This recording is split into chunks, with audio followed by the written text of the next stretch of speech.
Lẹ́lẹ́yìí o mo kí baálé eléyìí mo kí ìyálé eléyìí o ẹ kú dédé àsìkò yìí o ara òní ni wá torí pé ara kìí ní olókun ara kìí ní ọlọ́sà o tútù tútù là á bálé olúwẹ̀rí tútù tútù là á bálé ìgbín o ara òní ni wá o ajáde lónìí ìwọlé wa ànídélé bòkú ọmọ ànídélé bòkú aya ànídélé bòkú ọkọ ọjà wọn ni pa wọn ànígbà kú oníkúkú o àmín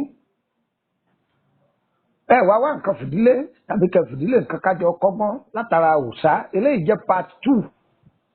tí mo ti sọ̀rọ̀ fún wa ní orí Awusa àwọn eléyìí bá máa pè ní walnut. Èso Awusa ó jẹ́ èso tó wúlò púpọ̀ fún àlàáfíà ara àti ìdènà àmì òkùnkùn. Ọ̀yá ẹ wá nǹkan fìdílé tàbí kẹfìdílé nǹkan kẹfẹnu mẹ́nu kẹfìtìmẹ́tì kẹwàá fẹnu kẹ́mú. Orúkọ mi ni Lukman ọmọ Ayédáre bàbá ọgbọ́n ọmọ ọ̀dọ̀ àgbà. Èso Awusa tí àtọ̀ ọkùnrin ọba kún tó dáadáa ẹni kọ́ lọ wá Awusa kọ́pọ̀ ẹ̀gùn papọ̀ mọ́ orógbó tútù pẹ̀lú kànáfùrù àti ìyèré kò ju mẹ́rin lọ o kànáfùrù ìyèré orógbó tútù pẹ̀lú Awusa àwọn ẹlòmíràn pè ní àsálà ìmìdítẹ́yìn fi pè ó ọyọ ẹgún pọ̀ kẹsà ẹtútùgún ẹtúsà ẹ̀dá sínú yín ẹni kí ọ̀nkú ọ máa fi lò dúdú gbóná ògìtẹ́ bá fi ń lò ẹ máa fi lẹ̀ píìkì sí yàtọ̀ àwọn ará Faransé míìkì ní jẹ́bẹ̀ ẹni kọ́ máa mú àtọ̀rẹ́ yóò sì bẹ̀rẹ̀ sí ní kún dáadáa ẹ̀sọ́ kó dé ní. ẹ lọ wá èso Awusa yìí kẹwàá rọra wá egbò asùnfẹ̀yẹ jẹ ẹ ti wá méjèèjì papọ̀ pẹ̀lú ọ̀pọ̀lọpọ̀ atare ẹ lè lódìdí atare mẹ́ta ẹ lè lo mẹ́rin ọyẹ ẹgún pọ̀ kẹsà báyẹ ẹ̀gbọ́n mi bí mo ṣe kà á dáadáa o Awusa lọ́pọ̀lọpọ̀ atare lọ́pọ̀lọpọ̀ egbò asùn fún ẹyẹ jẹ ẹ̀gbọ́n mi yé ọyá ẹgún gbogbo ẹ̀ papọ̀ ẹ̀sà ẹ̀dá sóyin ẹni ọmọ tí ń relé ìwé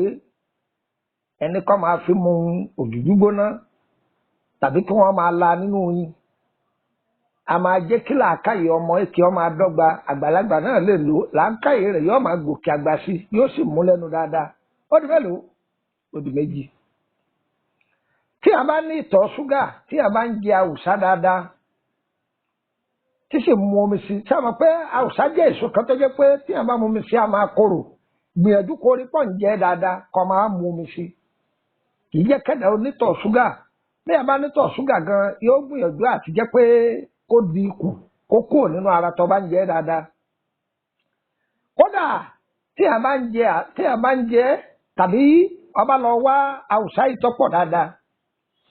gbìyànjú kó wá kọ́pọ̀ rẹpẹtẹ dáadáa tó sì ti gún pẹ̀lú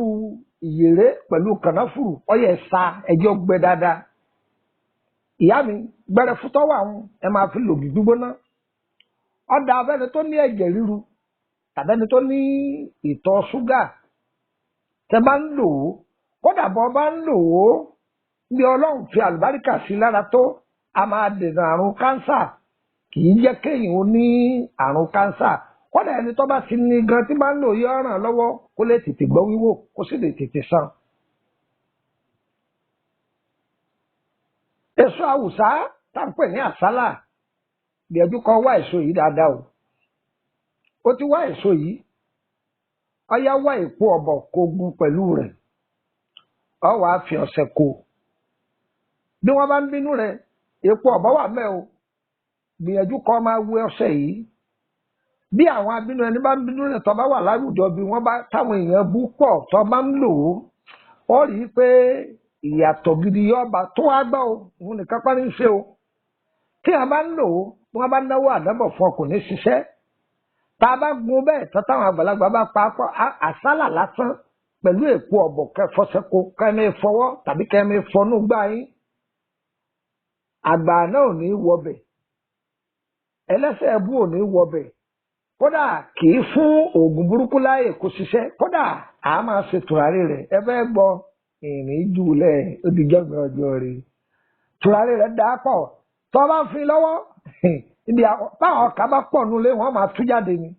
bẹ́ẹ̀ ni wọ́n sọ fún ọ àbí lé ẹ̀mí burúkú kúrò lórí ilẹ̀ àbí lé ẹ̀mí burúkú kúrò nínú ilé ó dáa púpọ̀ ṣùgbọ́n fi ìjù yẹn lẹ̀ o orúkọ mi lukumọ ọmọ ayédáde lẹ́ẹ̀kan sí bàbá ọgbọ́n ọmọ ọ̀dọ̀ àgbà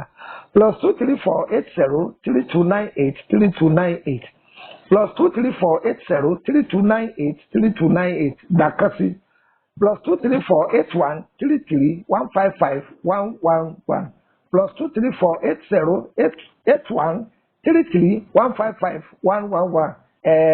ẹ má sì mí gbọ́ o ahun ni o ahun ọ̀lẹ̀ wá gbé ẹ̀dá bó ṣe jẹ́ nù ẹ̀yẹ fún yín nọ́mbà orílẹ̀-èdè bẹ̀rẹ̀ sí +22954651928 +22954651928 tẹ́ ẹ bá pe nọ́mbà nàìjíríà mi tí ò lọ ẹ pè mí ní whatsapp ẹ̀ wọ́n gbé wọ́n dà yín lóhùn ẹ gbìyànjú ẹ darapọ̀ mọ́ wa lórí whatsapp group yánà méjì ló kú sí aníkan private ìkan public ìwọ tó bá wà ní public ọ̀ láǹfààní àti béèrè kankan ṣùgbọ́n tó bá wà ní private ọlọ́lá kan ni ọgbọ́túmọ̀ rẹ̀ lọ́fẹ̀ẹ́ ohun tó ṣe sí ọ̀fẹ́ lọ́ọ́ máa gbọ́ tàbí àwọn ètò tá a ti filẹ̀ látọjọ́ tó ti pẹ́ ní àbẹ́ ìta àṣẹṣẹ filẹ̀ tó bá béèrè bó ló ti ṣe àbí nǹkan míì tá a ti filẹ̀ ọ̀fẹ́ là á filẹ̀ fún ọ 5,000 naira ló fi wọlé ó sì máa san 5,000 lóṣù oṣù tó bá ti jẹ́wọ́ rẹ̀ ayọ̀ kó mẹ́lọ́ọ́ kan ni tó ẹgbìyànjú kẹ́ darapọ̀ mọ́ tẹ́ ẹ bá wá jọyìn whatsapp group ọ̀hún olófin o ẹ má sẹ́ndì sticker o ẹ má sẹ́ndì fídíò o ǹjẹ́ gbọ́ mi yé dáadáa báyìí nísìnyí ẹ ti gbọ́dọ̀ máa sẹ́ndì àwọn nǹkan tí ọ̀dà sínú rẹ̀ ṣùgbọ́n bẹ́ẹ̀ bá fẹ́ sọjọ́ bí ẹ lè sẹ́ndì fọ́tò ẹyọ kan pé káwọn èèyàn ṣàdúrà fún yín yọ yẹ wá o kò ní yẹ ẹ lẹ o ẹ tẹ̀lé kìlọ̀ o ire o ire o ire kàbìtì nílé gbogbo wa o.